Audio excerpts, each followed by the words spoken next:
Assalamualaikum, selamat pagi anak-anak. Ya, bagaimana kabar semuanya, sehat? Ya, baik. Di pagi hari ini kita akan lanjut dengan materi kita, yaitu Indonesia zaman Hindu dan Buddha, silang budaya lokal dan global tahap awal. Jadi sebelum kita mulai, ketua kelas harap untuk maju di depan dan pimpin doa.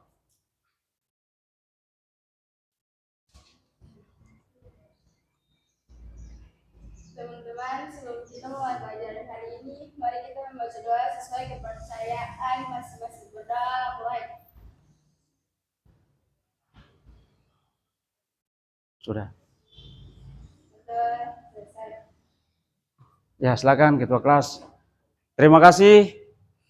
Ya, baik anak-anak, ini materi kita tentang Indonesia zaman Hindu dan Buddha, silang budaya lokal dan global tahap awal, sejarah kelas 10 SMA Muhammadiyah Ambon.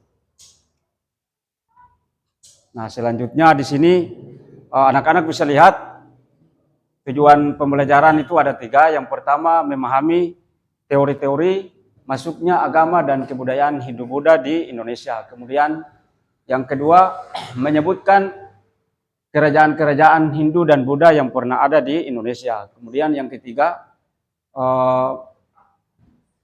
menyajikan karya tulis tentang proses masuknya agama dan kebudayaan Hindu dan Buddha ke Indonesia, serta pengaruhnya pada kehidupan masyarakat Indonesia masa kini. Selanjutnya anak-anak, ini ada 4 teori, yaitu yang pertama teori arus balik, kemudian ada juga teori Waisya, kemudian ada teori Kesatria, dan yang keempat teori Brahmana. Sebelum kita lanjut, apakah ya selanjutnya di yang sebagaimana anak-anak lihat bahwa di sini dijelaskan bahwa hubungan dagang antara India dan Tiongkok awalnya melewati jalur darat atau biasa dikenal dengan jalur sutra. Namun karena pada saat itu terjadinya gangguan keamanan di jalur darat, yaitu rute beralih ke laut Indonesia yang dikenal pada saat itu sebagai Nusantara, yang terletak di titik strategis Selat Malaka, menjadi tempat persinggahan utama bagi para pedagang internasional kala itu. Kemudian ini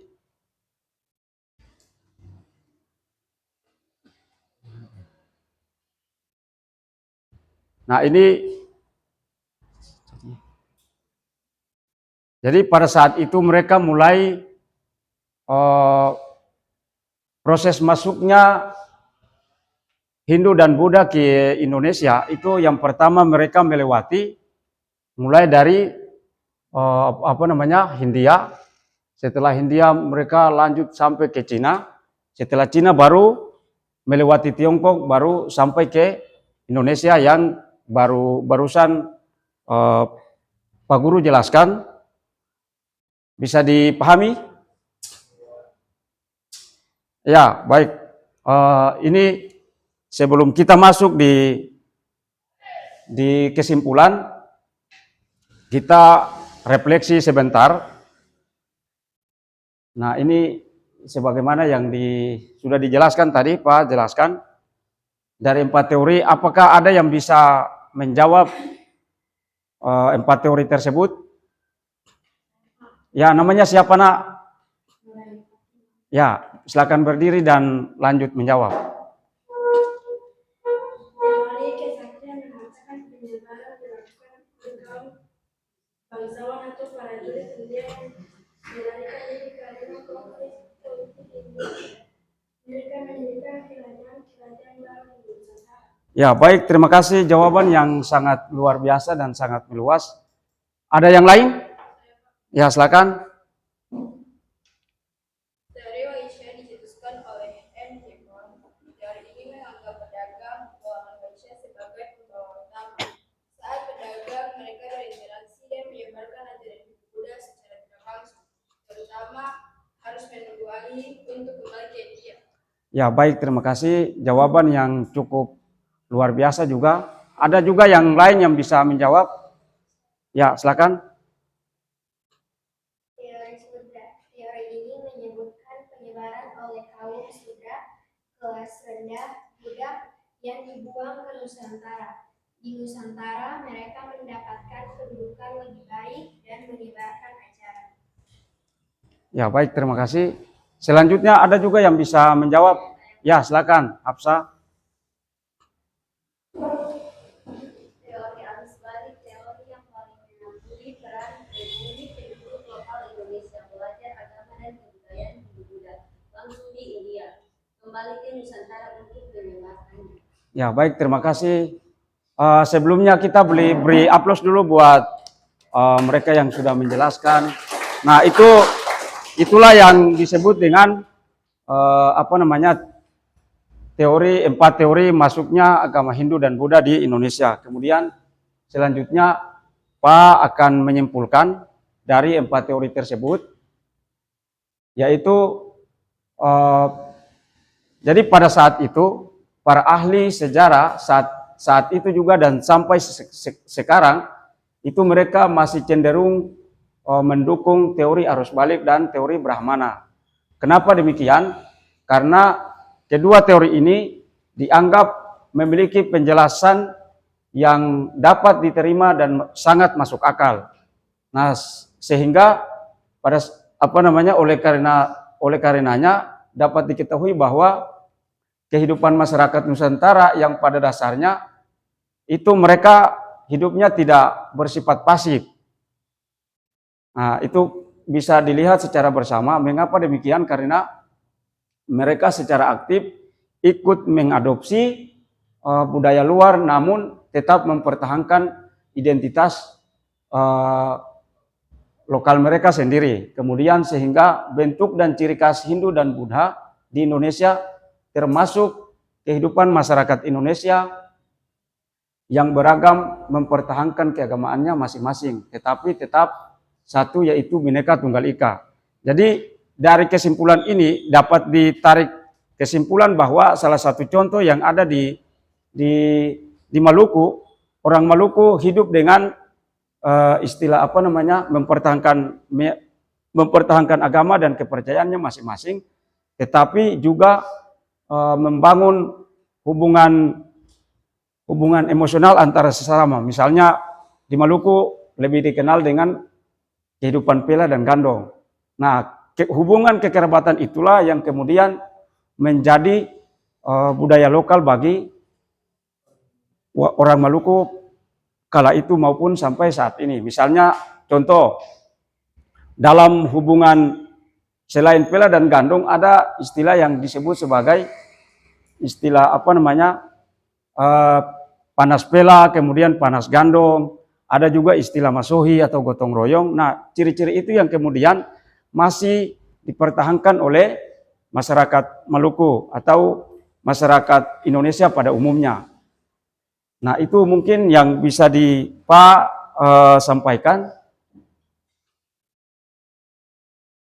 Kemudian ini sebelum Pak menutup pembelajaran kita di pagi hari ini, Pak mengajak kita semua untuk sama-sama menyanyikan satu lagu.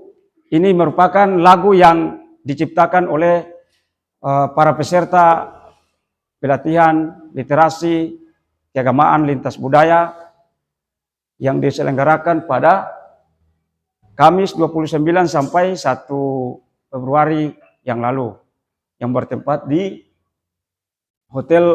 Amaris Hotel Ambon.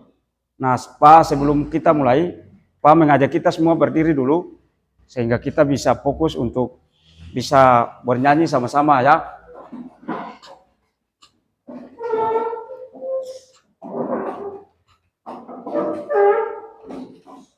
Ya, hitungan mundur Dari 3 sampai 1. 3, 2, 1. Ale gereja beta masjid, beda iman, beda agama. Katong tetap orang saudara, katong tetap orang saudara. Ale gereja beta masjid, beda iman, beda agama. Dari gunung sampai ke pantai, dan semua orang saudara. Hidup orang saudara, laeng sayang laeng. Mari jaga akang, hidup baik-baik. Hidup orang saudara, laeng sayang laeng. Mari jaga akang, hidup baik-baik. Terima kasih, beri aplaus. Ya, anak-anak silakan duduk. Jadi sebelum kita menutup proses pembelajaran kita hari ini, Pak ingin menjelaskan tentang makna dari lagu-lagu ini. Jadi makna dari lagu ini menunjukkan bahwa berbeda-beda agama, tetapi tetap satu, Bhinneka Tunggal Ika. Berbeda-beda tetapi tetap satu, memiliki hubungan pela dan gandong sebagai simbol perdamaian bagi kehidupan masyarakat Maluku pada umumnya. Demikian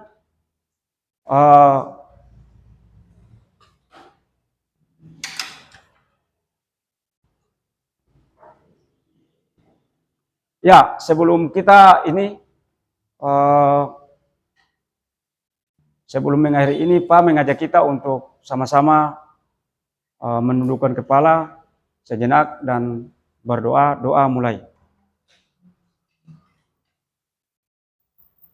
Doa selesai. Ya baik, itu materi kita dan selanjutnya kita akan berjumpa di minggu depan.